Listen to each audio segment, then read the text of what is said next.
When a crisis erupts, a market crash, a geopolitical conflict, a supply chain breakdown, a sudden resource shortage, the world reacts with shock.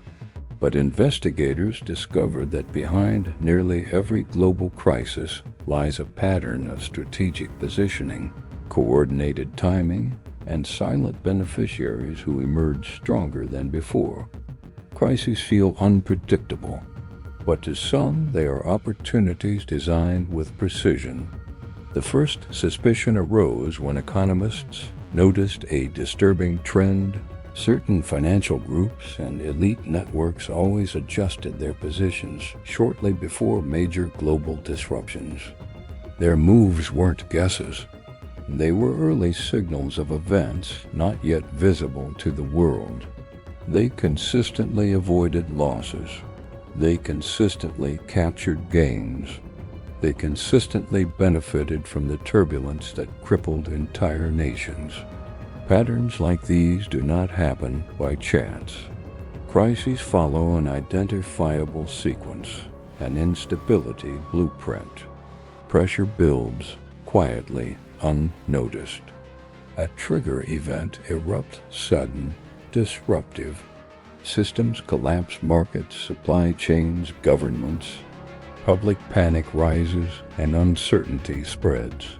Silent actors intervene, positioning themselves as saviors. Assets change hands rapidly, cheaply, permanently.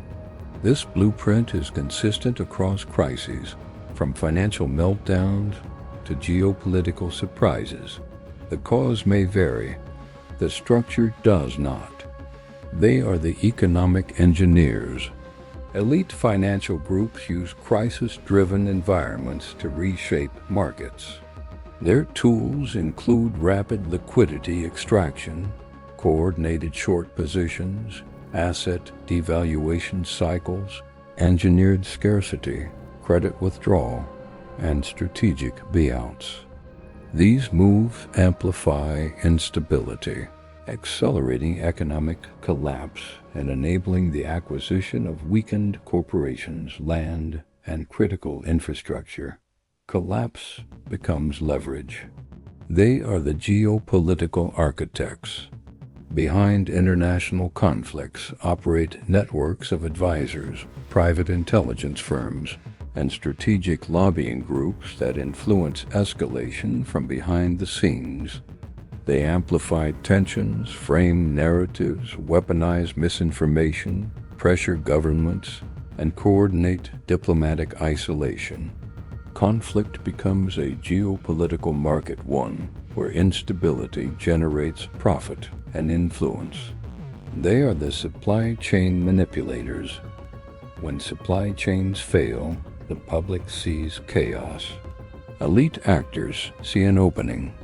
Private documents reveal that key players in shipping logistics, container markets, raw materials, food distribution, and semiconductor supply use choke points to create artificial scarcity and control the flow of global resources.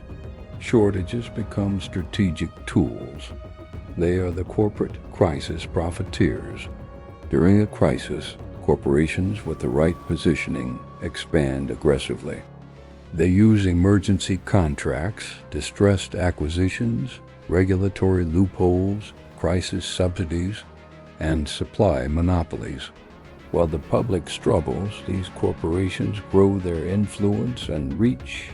The crisis isn't an obstacle, it's a mechanism. And a key partner is the media. Media networks amplify crisis narratives with framing techniques designed to intensify emotion.